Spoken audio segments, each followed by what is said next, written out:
Olá, nesse vídeo eu vou te falar como de fato nortear a nossa vida, as decisões pelo ego pode construir muito patrimônio, muita receita, muita grana, mas também um vazio proporcional dentro do nosso peito. Fica aí, vai!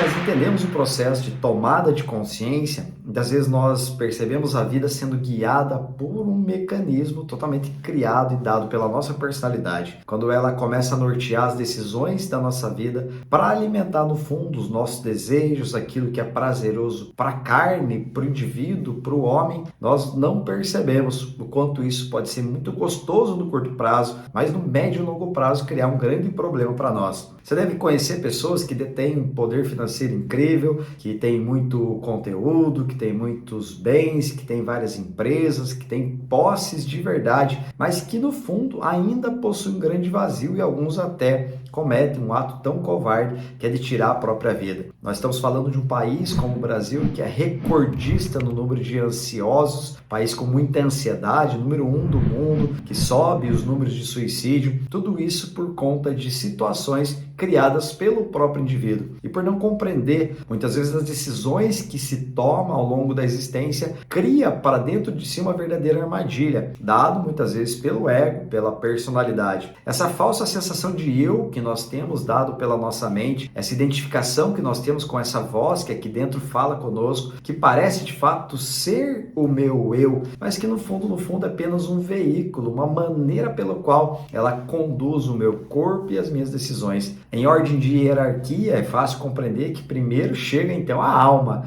e depois vem o corpo com todas as suas aptidões dentro dela, dentro do nosso corpo. Tem então a nossa mente, o nosso cérebro, que é então o software, o hardware, que é a peça, é o equipamento, que tem ali 1,3 kg, 1,4 kg, é todo gelatinoso. Dentro dele, toda a produção neuroquímica, processos, e acontece que dentro dele tem um sistema chamado mente. E dentro dessa mente mora então uma personalidade, e essa personalidade que é um conjunto então de crenças, mecanismos de defesa, processos mentais inconscientes guiam muitas vezes as nossas decisões, e ela conversa conosco o tempo todo dizendo sim ou dizendo não. Já deve ter visto que dentro do nosso cérebro há um diálogo o tempo todo. Será que eu gravo esse vídeo agora? Será que eu escolho esse cenário? Será que eu gravo de 5, 10 ou 15 minutos? Há um diálogo, há uma voz, e muitas vezes há uma identificação com essa voz. O que nós às vezes não percebemos é que quem está dando as cartas pode ser a nossa mente, que mente, a nossa personalidade, aquela que diz que o melhor caminho é para a esquerda e não para a direita. E quando nós estamos altamente mecanizados, ouvindo somente o que essa mente fala,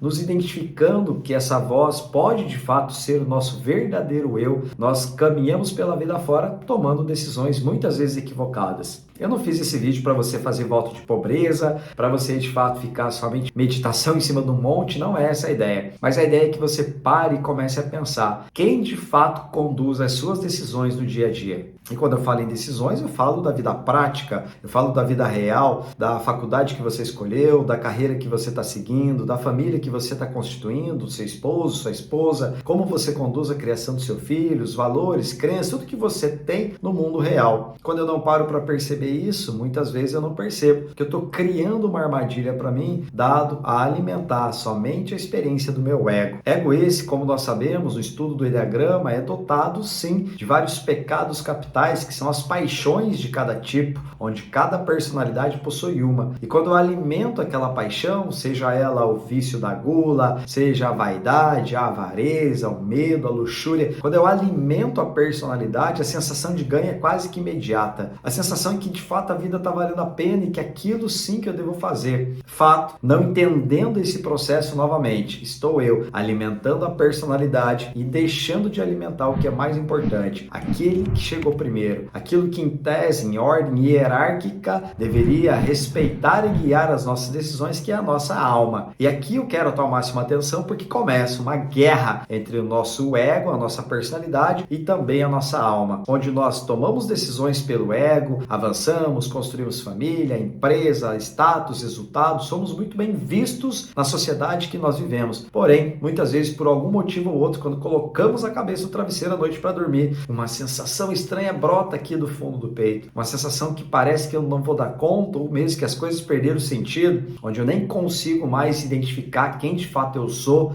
e nem por que eu estou fazendo aquilo que eu estou fazendo. Chega um dado momento da nossa vida em que tudo aquilo que nós construímos, muitas vezes pautado no mundo material, vai perdendo significado. É aquele prazer que quanto mais eu uso, mais ele se desgasta, mais ele se dilui e vai dando para nós uma sensação de vazio do tipo, meu Deus do céu, o que eu estou fazendo da minha vida e onde eu estou colocando o meu tempo? Quando isso acontece, a alma, essa manifestação começa a acontecer. A alma começa a dar indícios de que algo dentro de nós está desconexo, que pode estar fora de ordem, que de fato quem está dando as cartas e seguindo esse caminho não é quem deveria estar no comando. É como se o carro estivesse nas mãos do motorista errado, onde o veículo então pode ser o nosso corpo, quem está comandando é a personalidade e não a nossa alma. E não dar ouvidos a isso é um processo que pode sim nos levar a situações que depois ficam bem complicadas de se resolver. O grande processo então, dentro de processo filosófico, religioso, seja o que for, é de fato parar de olhar para fora desse mundo que nos atrai tanto,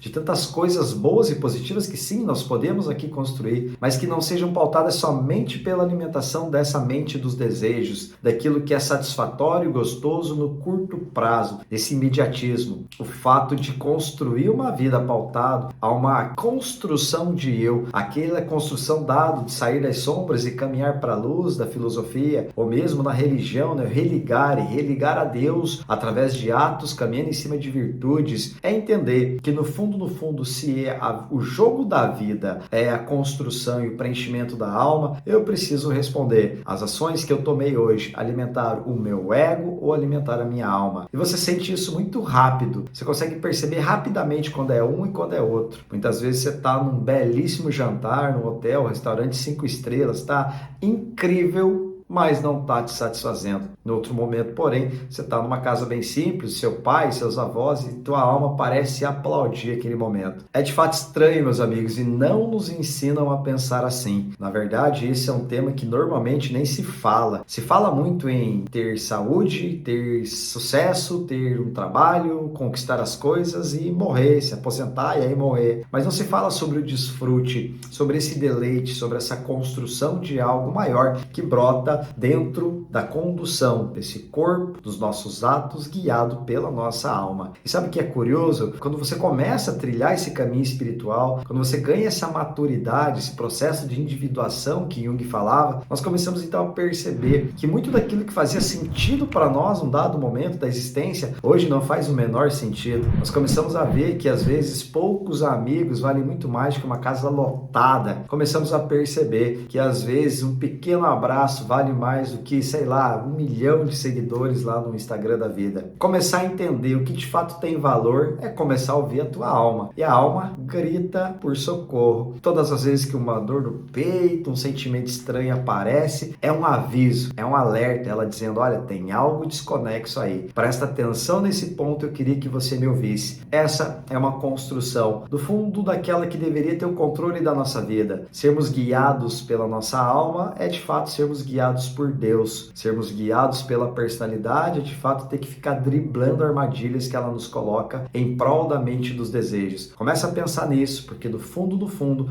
a tua mente tem uma forma muito estranha de saber o caminho de volta para casa. E no final, meus amigos, tudo é, no processo espiritual, um caminho de volta para casa. É um retorno ao lar, onde eu me encontro, me conecto e faço parte de algo muito maior do que apenas essa existência. Dá para construir algo grande aqui? Dá para construir grandes feitos, legado, bens materiais? Dá, tá tudo bem, mas eu te convido a olhar também para aquilo que no fundo, e talvez lá no final da tua existência, é o que mais vai fazer sentido para você. Começa a pensar nisso. A tua personalidade vai querer brigar para ficar no controle desse carro, para ficar no volante desse carro. E a tua alma, se você tá vendo esse vídeo até o final, ela já tá dando indícios de que algo não tá legal. Comece a ouvir, deixe o controle na mão dela, entregue esse veículo para que ela guie, eu tenho certeza que o trajeto pode ser até acidentado, mas que a viagem vai ser uma delícia de se ser guiado, porque no fundo, se reencontrar com a essência é se reencontrar com Deus. E quando o Criador encontra com a criatura, o processo mágico começa a acontecer. Pensa nisso, preencha a sua alma e comece a dar ouvidos para ela, porque é aí que mora a tua felicidade. Lembre, tome a decisão que precisar, faça o que tiver que fazer, mas decifre seu código interno. Se o vídeo fez sentido, curte aí, se inscreve no canal e deixa o seu comentário, que eu quero trocar ideia com vocês sobre isso.